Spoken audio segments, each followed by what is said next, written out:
Hi friends, हे बघा शेवटी किचन तयार झाली. बघा माझा गॅसचा वटा, इकडे रॅक आहे, इकडे भांडे लावले. खूप अंगण झालं आमचे. पूर्ण सामान सेट केलं आता आम्ही. तिकडे वॉशरूम. आज पूजा पण केली.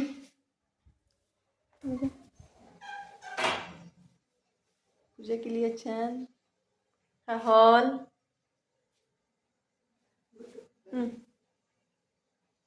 बघा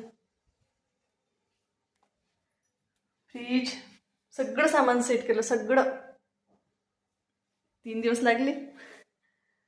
मला छान वाटते. छोटीशी आहे किचन माझी, पण मला खूप आवडली. तुम्हाला कधी आवडली काय सांगा कमेंटमध्ये. आणि माझ्या चॅनलला सबस्क्राईब करा, लाईक करा. बाय.